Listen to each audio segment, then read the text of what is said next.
जय मसीह की। मेरा नाम है पास्टर राजेश खेदावी। आप सबका इस वीडियो में स्वागत हो। यीशु मसीह आपको आशीषित करे, यीशु मसीह आपको बरकत दे और यीशु मसीह आपको सही सलामत रखे। और जैसे कि आपको मालूम है कि यीशु मसीह की कृपा से हम 3-4 महीने से हम अंत के दिनों में जो घटना होने वाली है उसके बारे में हम अध्ययन कर रहे हैं।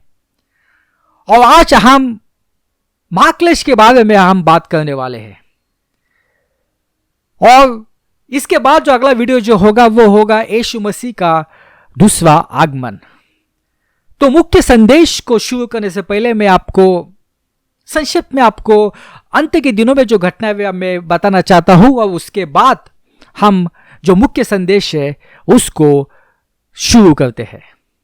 अभी जो घटना जो होने वाली है जो हम सब लोग जो हम इंतजार कर रहे हैं, विश्वासी इंतजार कर रहे हैं, खलीसिया इंतजार कर रहे हैं, उसके बारे में प्रचार कर रहे हैं, सोच रहे हैं, प्रार्थना कर रहे हैं, वो है गुप्त आगमन, यीशु मसीह का गुप्त आगमन, जिसको इंग्लिश में कहा जाता है रैप्चर। ये घटना अभी होने वाली है और बहुत ही जल्द ये घटना होने वाली है। अभी आपको मालूम है कि जो गुप्त आगमन है, यीशु मसीह इस आगमन में धरती पे नहीं आएंगे। यीशु मसीह हमें बादलों पे मिलेंगे और वहां से यीशु मसीह हमें स्वर्ग ले जाएंगे। तो गुप्त आगमन में खलीसिया को ऊपर उठा लिया जाएगा, स्वर्ग में ऊपर उठा लिया जाएगा। और उसके बाद जो घटना होने वाली है वो है महाक्लेश। महाक्लेश का जो अवधि है वो है 7 साल का अवधि है। मगर एक बात याद रखना, क्योंकि बहुत लोग प्रचार कर रहे हैं कि विश्वासी महाक्लेश से जाएंगे। दूसरे वो प्रचार करते हैं कि जो गुप्त आगमन होगा वो महाक्लेश होने के बाद होगा, यानी 7 साल के बाद होगा। कुछ लोग प्रचार करते हैं कि 3.5 साल के बाद होगा और कुछ लोग प्रचार करते हैं कि महाक्लेश शुरू हो चुका है। अगर शुरू हो चुका है तो कहां पे है ईसा विरोधी और कहां पे है यरूशलेम में मंदिर। जब तक विश्वासी स्वर्ग में नहीं जाएंगे तब तक महाक्लेश इस धरती पे शुरू नहीं हो सकता है। तो गुप्त आगमन के बाद महाक्लेश शुरू होगा, जो जिसका अवधि जो है वो है 7 साल का। और महाक्लेश में क्या क्या होने वाला है, जैसे हमने पढ़ा कि महाक्लेश में 3 प्रकार की पीड़ाएं रहेगी और एक एक पीड़ा जो होगी उसमें 7 विपत्तियां रहेगी। पहली जो पीड़ा होगी वो 7 मोहरों की पीड़ा, दूसरी होगी 7 तुरहियां की पीड़ा और तीसरी जो होगी वो है 7 कटोरों की पीड़ा, जो कि आज हम पढ़ने वाले हैं। तो ये सब पीड़ाएं के बाद यीशु मसीह का दूसरा आगमन होगा। अभी आपको मालूम है कि यीशु मसीह का जो दूसरा आगमन है और गुप्त आगमन है, दोनों अलग अलग घटनाएं हैं, दोनों एक घटनाएं नहीं है। गुप्त आगमन में हम विश्वासी धरती से स्वर्ग में जाएंगे और जो यीशु मसीह का दूसरा आगमन है उस आगमन में हम यीशु मसीह के साथ स्वर्ग से वापस धरती पे आ जाएंगे। और जो गुप्त आगमन जो होगा वो होगा विश्वासियों के लिए और यीशु मसीह का जो दूसरा आगमन है वो होगा इस्राएल के लिए होगा, वो होगा यहूदियों के लिए होगा। तो ये दोनों अलग अलग घटनाएं हैं और दोनों अलग अलग समय पे होती है। तो यीशु मसीह के दूसरे आगमन के बाद जो घटना होने वाली है वो घटना होने वाली है हर मगिदोन, जिसको इंग्लिश में हम लोग कहते हैं आर में गेडॉन, जिसको हिंदी में कहा जाता है महायुद्ध। तो इस लड़ाई में, इस महायुद्ध में जो इस्राएल देश के जो दुश्मन है उनका सर्वनाश होने वाला है और जो ईसा विरोधी, जो झूठा नबी, उनको अग्नि के नदी में डाल दिया जाएगा और शैतान को 1000 साल बंदी कर दिया जाएगा। तो यह सब जो घटना है वो सब ये घटना महायुद्ध में होने वाली है। इसके बाद जो घटना आने वाली है वो है यीशु मसीह का 1000 वर्ष का शासन। यीशु मसीह यरूशलेम से 1000 वर्ष इस दुनिया के ऊपर वो शासन करेंगे। इसलिए यीशु मसीह को कहा जाता है कि वो राजाओं का राजा है और प्रभुओं का प्रभु है। और यह समय को इंग्लिश में कहा जाता है मिलेनियम। और उसके बाद जो घटना होने वाली है वो है बड़ा श्वेत सिंहासन, ग्रेट व्हाइट थ्रोन जजमेंट। अब ये जो ग्रेट व्हाइट थ्रोन जजमेंट जो है, जो बड़ा श्वेत सिंहासन है, वो विश्वासियों के लिए नहीं है, वो है जो अविश्वासी लोग हैं उनके लिए है। अभी बहुत सारे लोग प्रचार करते हैं कि विश्वासी लोग के लिए भी है और यीशु मसीह न्याय करेंगे। देखो, आप सोचो, रैप्चर में आप स्वर्ग जाएंगे, 7 साल आप स्वर्ग में रहेंगे, आप वापस यीशु मसीह के साथ 1000 साल तक शासन करेंगे। क्या यीशु मसीह वापस आपको शासन करके आपको नरक में भेजेगा? क्या यह हो सकता है? नहीं। अगर हमारा रैप्चर होता है तो इसका मतलब है हमारा उद्धार हो चुका है, तो उसके बाद हमारा वापस न्याय नहीं होगा। तो जो प्रचार कर रहे हैं कि हमको वापस यीशु मसीह के सिंहासन के सामने खड़ा रहना पड़ेगा, ये वचन के अनुसार नहीं है। न्याय होने वाला है, जो अविश्वासी लोग हैं उनका न्याय होने वाला है और उनको दंड दिया जाने वाला है। विश्वासियों का न्याय नहीं होने वाला है। तो यह बात आप याद रखना। तो यह सब घटना होने वाली है अंतिम दिनों में। आइए हम अभी मुख्य संदेश में जाएंगे। हम जाएंगे प्रकाशित वाक्य 16:1-2। फिर मैंने मंदिर में किसी को ऊंचे शब्द से उन 7 स्वर्गदूत से यह कहते सुना कि जाओ, परमेश्वर के प्रकोप के 7 कटोरों को पृथ्वी पर उंडेल दो। तो 7 कटोरे रहेंगे जो कि 7 स्वर्गदूतों को दिए जाएंगे और उस कटोरों के अंदर परमेश्वर का क्रोध रहेगा, परमेश्वर का प्रकोप होगा, जो कि धरती के ऊपर उंडेल दिया जाएगा। अभी हम देखते हैं कि पहले स्वर्गदूत ने जब उसके कटोरे को उंडाला तो क्या हुआ। पहले ने जाकर अपना कटोरा पृथ्वी पर उंडेल दिया और उन मनुष्य के जिन पर पशु की छाप थी और जो उसकी मूर्त की पूजा करते थे, एक प्रकार का बुरा और दुखदायी फोड़ा निकला। तो जब पहले स्वर्गदूत ने उसका कटोरा पृथ्वी पर उंडेल दिया तो उसका जो असर जो है, असर सब मनुष्य के ऊपर नहीं हुआ। उसका असर जिन लोगों ने पशु की छाप ले ली थी। अभी पशु यानी क्या? पशु यानी ईसा विरोधी, यानी जिन लोगों ने ईसा विरोधी के ऊपर विश्वास किया, उसकी छाप ले ली और उसकी मूर्ति की पूजा की, उनके ऊपर असर हुआ। अभी क्या असर हुआ? एक प्रकार का बुरा और दुखदायी फोड़ा निकला। यहां पे लिखा है बुरा और दुखदायी फोड़ा निकला। अभी आपको मालूम है कि जब एक फोड़ा निकल आता है तो कितना वो दुखदायी होता है और कितना दर्दनाक होता है। मगर आप कल्पना करो कि अगर आपके शरीर के ऊपर ऐसे फोड़े निकल आ जाते हैं, बड़े बड़े फोड़े निकल आ जाते हैं, तो वो कितना भयानक रहेगा, कितना दुखदायी रहेगा, कितना दर्दनाक होगा। आपको अय्यूब के बारे में मालूम होगा, अय्यूब के शरीर के ऊपर भी ऐसे फोड़े निकले हुए थे और कितना वो परेशान हुआ था इस फोड़ों के वजह से।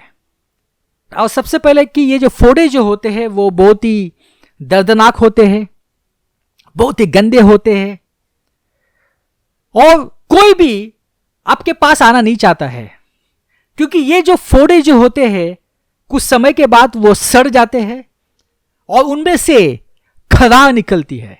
अभी खरा का मतलब क्या? कि पस निकलता है, जिसकी बदबू भी बहुत गंदी रहती है और लोग नजदीक नहीं आना चाहते हैं, आपको अकेले रहना पड़ता है। तो इतने भयानक स्थिति से ये लोग सब जाएंगे जो ईसा विरोधी के ऊपर विश्वास करते हैं, उसकी जो मूर्ति होती है उसकी जो पूजा करते हैं, और जो पशु की जो छाप है वो ले लेते हैं। आइए हम देखते हैं अभी जब दूसरे स्वर्गदूत ने जब अपना कटोरा उंडेला तो क्या हुआ, कौन सा प्रकोप इस धरती पे आ गया। हम जाएंगे प्रकाशित वाक्य 16:3। और दूसरे ने अपना कटोरा समुद्र पर उंडेल दिया और वह मर हुए का सा लहू बन गया और समुद्र का हर एक जीव धावी मर गया।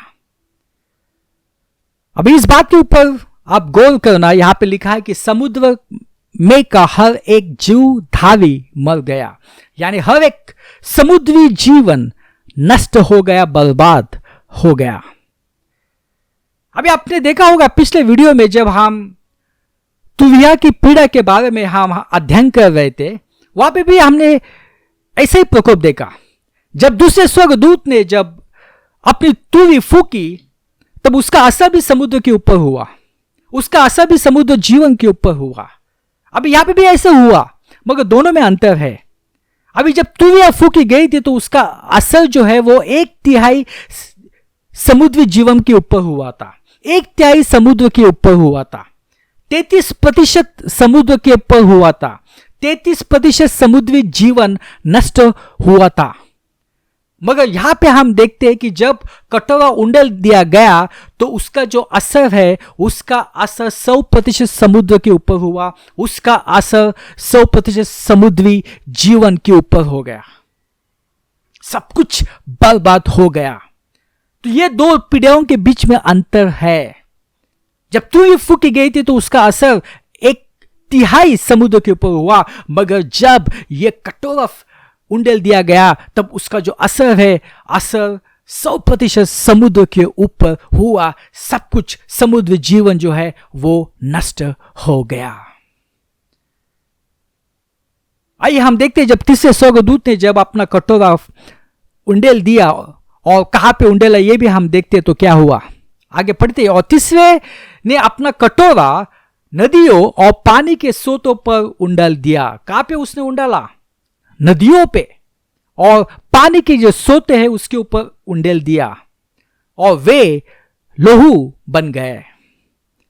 अभी हम ने देखा कि जब तीसरी तुविया फूकी गई थी पिछले वीडियो में तो उसका जो असर है उसका असर भी नदियों के ऊपर हो गया, उसका असर भी पानी के स्रोतों पर हुआ, पीने के पानी पर हुआ।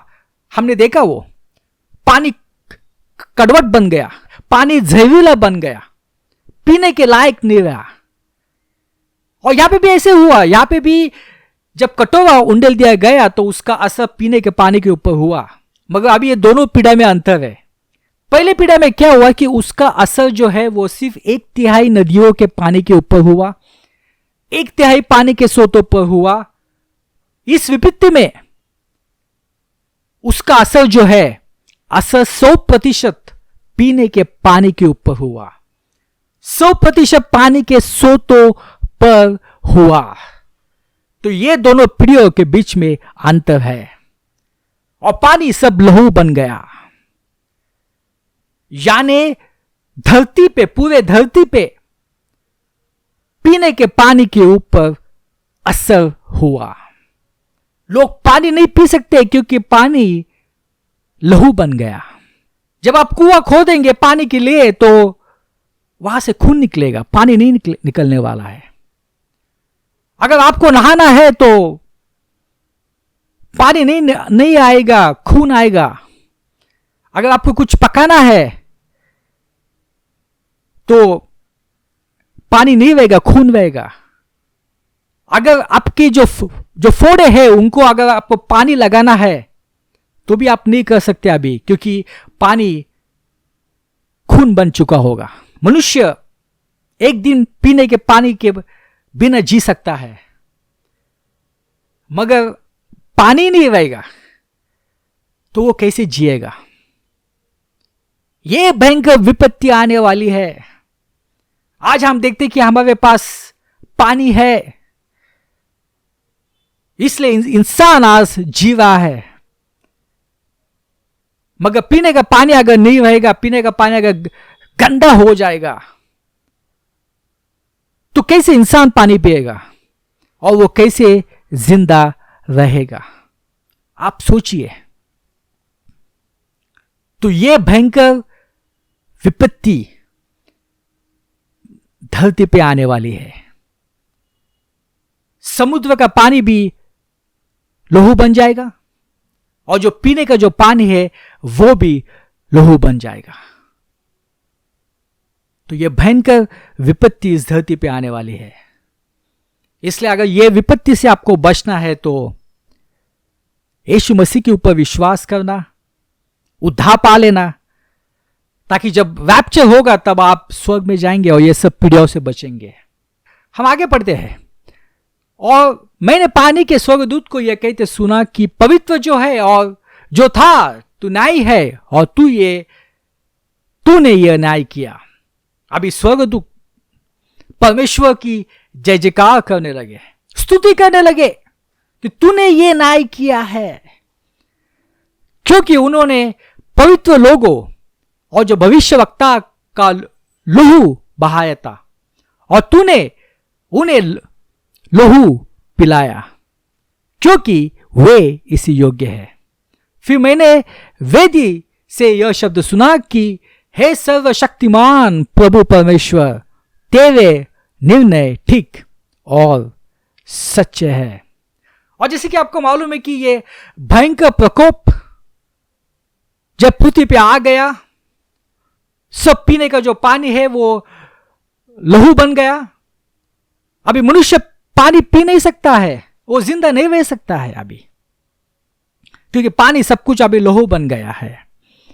और यहां पे देखते कि स्वर्गदूत उन्होंने परमेश्वर की स्तुति की और उन्होंने कहा परमेश्वर की तू न्यायी है और तूने ये न्याय किया है।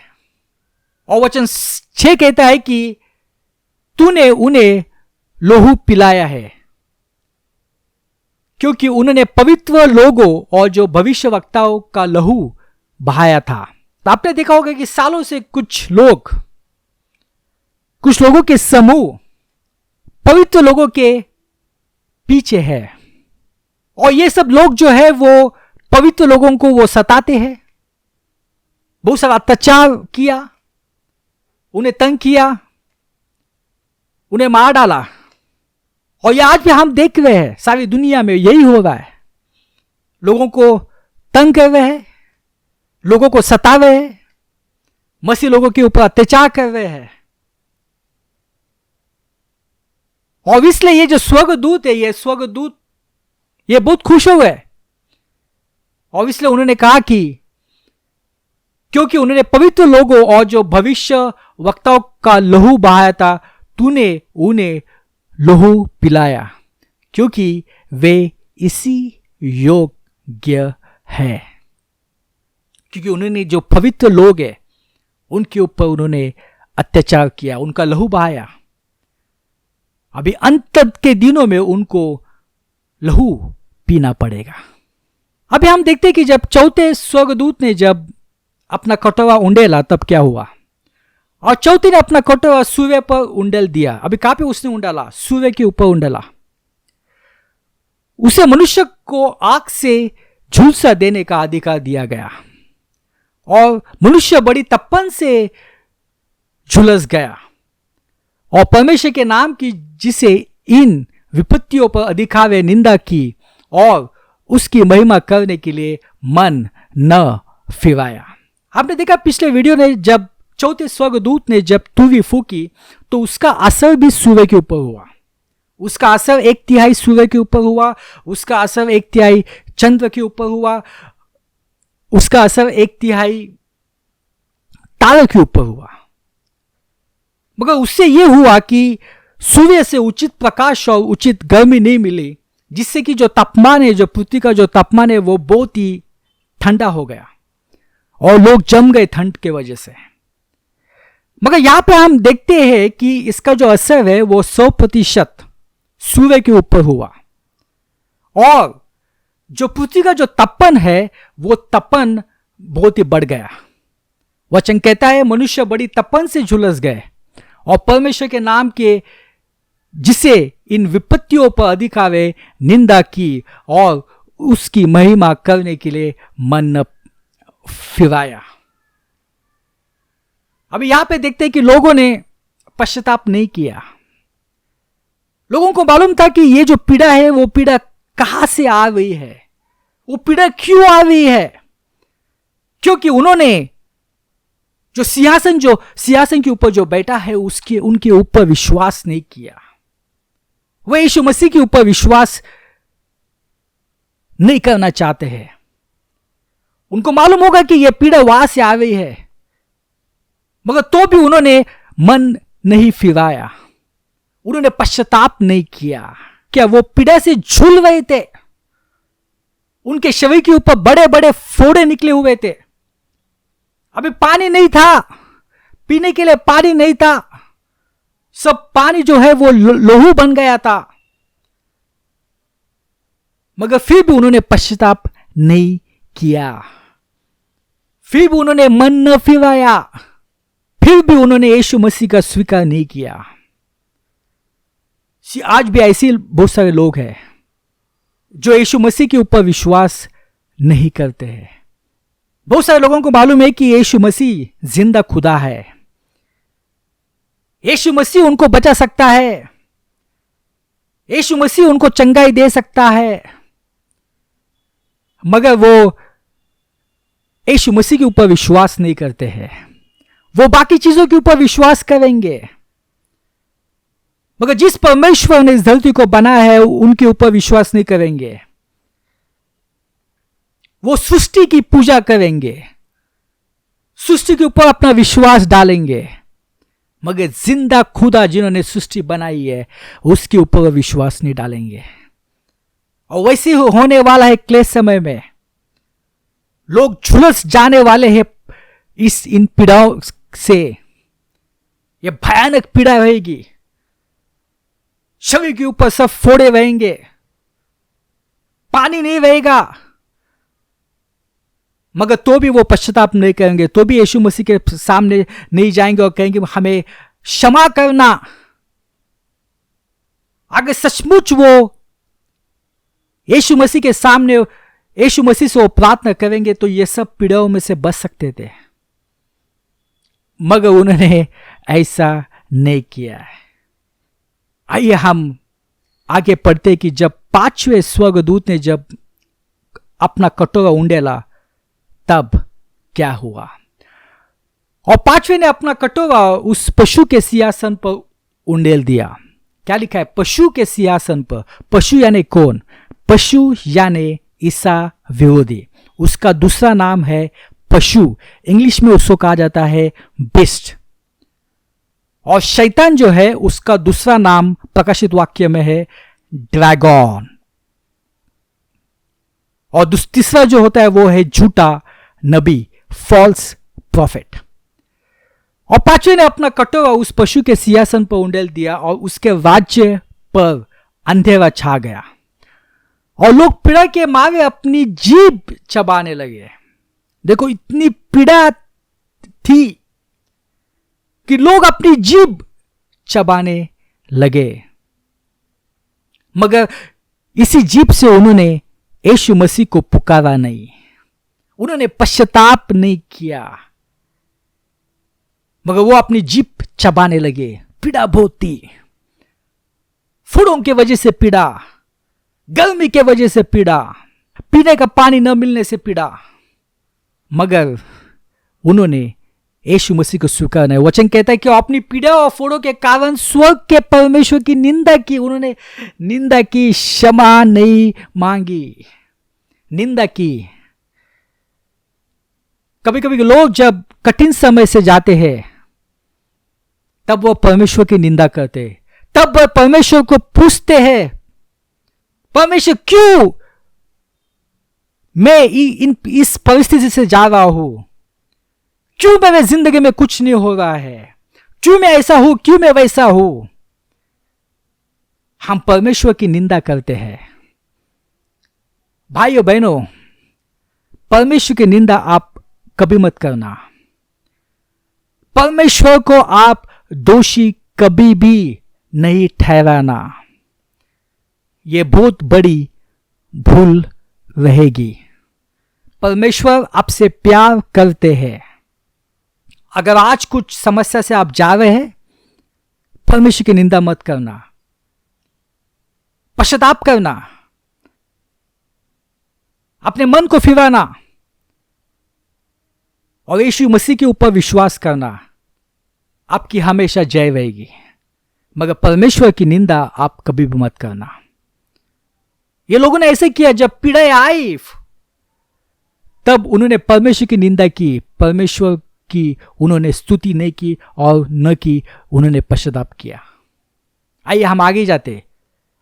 अभी हम देखते कि जब छठवें स्वर्गदूत ने जब अपना कटोरा उंडेला तब क्या हुआ, और छठवें ने अपना कटोरा बड़ी नदी फुवात पर उंडेल दिया। अभी उसने बड़ी नदी फुवात पर उंडेल दिया और उसका पानी सूख गया कि पूर्व दिशा के राजाओं के लिए मार्ग तैयार हो जाए।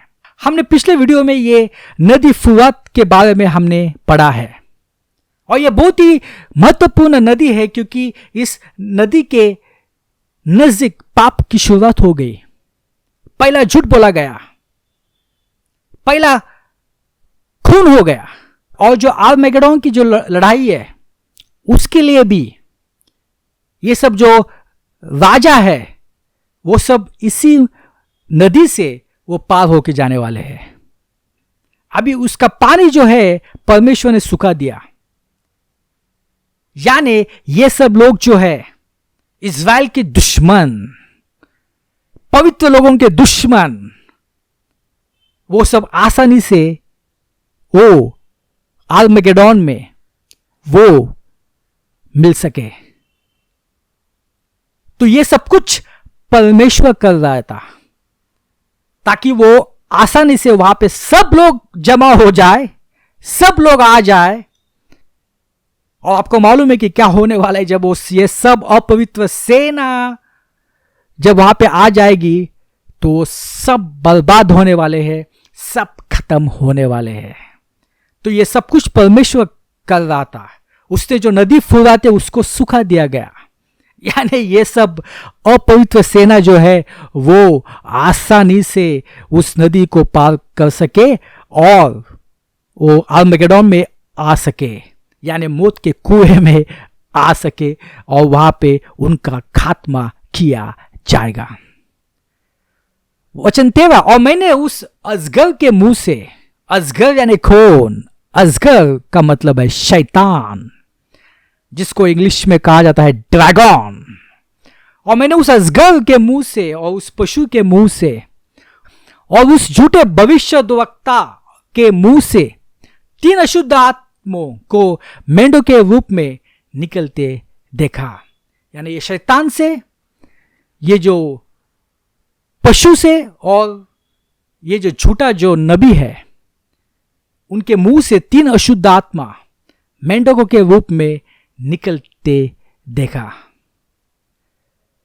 ये चिन्ह दिखाने वाली दुष्टात्मा है जो सारे संसार के राजाओं के पास निकलकर इसलिए जाती है कि उन्हें सर्वशक्तिमान परमेश्वर के उस बड़े दिन की लड़ाई के लिए इकट्ठा कर रहे हैं।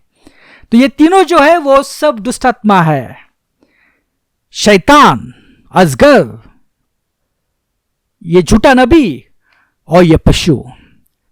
तो ये चिन्ह दिखाने वाली दुष्टात्मा है जो सारे संसार के राजाओं के पास निकलकर इसलिए जाते कि उन्हें सर्वशक्तिमान परमेश्वर के उस बड़े दिन की लड़ाई के लिए इकट्ठा करे, और यही उनका मकसद है। यही वो चाहते कि सब राजा जो है वो इकट्ठा होके इस लड़ाई में शामिल हो। वचन 15, देख मैं चोर की नाई आता हूं, धन्य है जो जागता रहता है और अपने वस्त्र की चौकसी करता है कि नंगा न फिरे और लोग उसका नंगापन न देंगे। तो यहां पे यीशु मसीह कहते देख मैं चोर की नाई आता हूं, धन्य वह है जो जागता रहता है। वचन 16, और उन्होंने उनको उस जगह इकट्ठा किया जो इब्रानी में कहलाता है हर मगिदोन, यानी इंग्लिश में हम उसको कहते हैं आर मेगेडोन। तो ये सब हुआ जब जो छठा स्वर्गदूत ने अपना कटोरा जब उसने उस नदी के ऊपर उंडेल दिया। आइए हम अब देखते हैं, जब अभी सातवां स्वर्गदूत ने जब उसका जब कटोरा उंडेला तब क्या हुआ, और उन्होंने कटोरा कहां पे उंडाला? वचन 17, और सातवें ने अपना कटोरा हवा पर उंडेल दिया। अभी हवा पर अपना कटोरा उंडेला, और मंदिर के सिंहासन में यह बड़ा शब्द हुआ कि हो चुका। क्या शब्द मंदिर के सिंहासन से आ गया कि हो चुका? अभी आपको मालूम है कि जब यीशु मसीह क्रूस के ऊपर थे, यीशु मसीह ने यही शब्दों का प्रयोग किया। यीशु मसीह ने कहा हो चुका, पूरा हुआ। यानी मनुष्य के उद्धार के लिए जो भी चीजें आवश्यक थी, जो भी बलिदान की आवश्यकता थी, वो बलिदान पूरा हुआ है। मैंने क्रूस के ऊपर अपना लहू बहाया है, जिससे कि दुनिया के सब लोगों के पाप की क्षमा हो चुकी है, उनके सब पापों की क्षमा हो चुकी है। और इसलिए यीशु मसीह ने क्रूस के ऊपर कहा कि पूरा हुआ है। अभी मनुष्य को नरक में जाने की आवश्यकता नहीं है, मनुष्य को यह सब प्रकोप झेलने की आवश्यकता नहीं है। जब मनुष्य यीशु मसीह के ऊपर विश्वास करेगा तो यह सब में से वो बच जाएगा। और इसलिए यीशु मसीह ने क्रूस के ऊपर कहा कि पूरा हो चुका है। मगर दुख की बात है कि लोग विश्वास नहीं करते हैं। 8वां, फिर बिजलियां और शब्द और गर्जन हुए, और एक ऐसा बड़ा भूइंडल हुआ, यानी भूकंप हुआ, कि जब से मनुष्य की उत्पत्ति पृथ्वी पर हुई तब से ऐसा बड़ा भूइंडल कभी न हुआ था। यानी ऐसा भूकंप कभी हुआ नहीं था। तो कितना बड़ा वो भूइंडल होगा। अभी इस भूइंडल से क्या क्या होगा हम देखते हैं। और उस बड़े नगर के 3 टुकड़े हो गए, यरूशलेम के 3 टुकड़े हो गए। मैं आपको एक बात बताना चाहता हूं कि जो साइंटिस्ट है, साइंटिस्ट आज एक भविष्यवाणी कर रहे हैं। वो भविष्यवाणी क्या है कि वो कहते हैं कि यरूशलेम में बड़ा भूकंप आ सकता है। अभी ये साइंटिस्ट लोग भविष्यवाणी कर रहे हैं। अभी ये जो भविष्यवाणी वो बाइबल देख के नहीं कर रहे, मगर उन्होंने कुछ चीजें पाई है कि उनको पता चला है कि यहां पे जो है, यहां पे एक बड़ी फॉल्ट लाइन है, और जब फॉल्ट लाइन होती है कोई भी शहर में तब वहां पे एक बड़ा भूकंप आ सकता है। उन्होंने कहा कि भविष्य में एक बड़ा भूकंप आ सकता है, हजारों लोगों की जान जा सकती है। अभी यह भविष्यवाणी उन्होंने बाइबल पढ़ के उन्होंने नहीं की है, उन्होंने वहां पे अध्ययन किया है। उधर की जो जमीन है, उस जमीन को उन्होंने टटोला है, उसका अध्ययन किया है, और उससे उनको पता चला है कि ये हो सकता है भविष्य में एक बड़ा भूइंडल आ सकता है। मगर खुशी की बात है कि पवित्र शास्त्र भी यही कहता है, एक बड़ा भूइंडल आ सकता है यरूशलेम में, जिसके वजह से उसके 3 टुकड़े हो जाएंगे। वचन 19, और उस बड़े नगर के 3 टुकड़े हो गए और जाति जाति के नगर गिर पड़े। अभी जाति जाति के नगर गिर पड़े का मतलब यह होता है कि दुनिया के जितने भी जो देश है, उनके जो शहर है, उसके ऊपर भी उसका असर हो गया। और बड़ा बाबुल का स्मरण परमेश्वर में यह हुआ कि वह अपने क्रोध की जलजलाहट की मदिरा उसे पिलाए, और हर एक टापू अपनी जगह से टल गया और पहाड़ों का पता न लगा, पहाड़ गायब हो गए, और आकाश से मनुष्य पर मन भर के बड़े ओले गिरे, बड़े बड़े ओले गिरे, इसलिए कि यह विपत्ति बहुत ही भारी थी, बहुत भारी विपत्ति थी। लोगों ने ओलू की विपत्ति के कारण परमेश्वर की निंदा की। तो जैसे जैसे नई विपत्ति आने लगी, वैसे वैसे मनुष्य ने पश्चाताप नहीं किया। उन्होंने यीशु मसीह के ऊपर विश्वास नहीं रखा, उन्होंने परमेश्वर की निंदा की। तो ये सब कुछ हुआ 7 कटोरों की पीड़ा में। बहुत भयानक विपत्ति थी, बहुत भयानक विपत्ति पृथ्वी के ऊपर आई। मगर यहां पे देखते हैं कि लोगों ने पश्चाताप नहीं किया है। उनका दिल बहुत कठोर हो गया इन विपत्तियों के वजह से, और उन्होंने परमेश्वर की निंदा की। हमने देखा कि महाक्लेश में कौन सी पीड़ा आने वाले हैं। 7 मोहरों की पीड़ा, 7 तुरहियों की पीड़ा और 7 कटोरों की पीड़ा है। और ये सब जो 3 पीड़ाएं हैं उनमें 7 विपत्तियां रहेगी, यानी कुल मिला के 21 विपत्तियां पर पृथ्वी पर आने वाली है स्वर्ग से। और यह बहुत ही दर्दनाक, भयानक, ऐसा समय पृथ्वी पर कभी नहीं आया, ऐसा वो समय होगा। आज हम इस महामारी से जा रहे हैं तो लोगों को लग रहा है कि यह बहुत ही भयानक समय पृथ्वी के ऊपर आ गया है।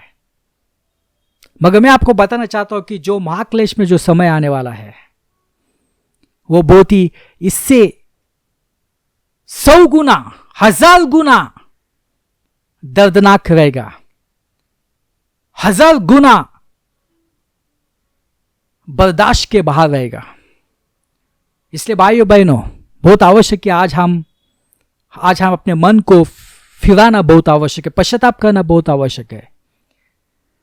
यीशु मसीह के ऊपर विश्वास करके उद्धार पाना बहुत आवश्यक है, ताकि ये सब पीड़ाओं से हम बच सकते हैं।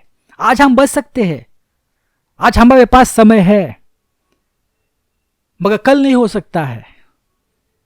इस पवित्र शास्त्र कहता है कि आज ही उद्धार का दिन है। आपका उद्धार नहीं हुआ है, यदि आपके परिवार का उद्धार नहीं हुआ है, यदि आपके दोस्तों का उद्धार नहीं हुआ है, तो उनसे प्लीज कहना कि आज ही उद्धार का समय है।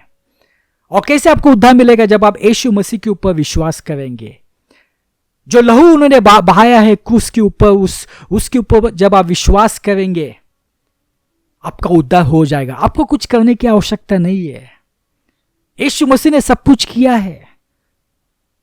वो हमारे लिए, हमारे पापों के लिए वो क्रूस के ऊपर गए। उन्होंने अपना लहू बहाया, जिससे कि हमें सब अपने पापों से, शापों से हमें मुक्ति मिल चुकी है। इसलिए विश्वास करना बहुत आवश्यक है। आइए हम प्रार्थना करते हैं। हे पिता परमेश्वर, धन्यवाद देते ये समय के लिए, धन्यवाद देते कि जो महान काम आपने क्रूस के ऊपर किया है, उससे हमें आजादी मिली है, उससे हमें इन पीड़ाओं में से जाने की आवश्यकता नहीं है। हम आपके साथ बड़ी खुशी से स्वर्ग में रहेंगे। यह सब प्रार्थना यीशु के मसीह के नाम से करता हूं, आमीन।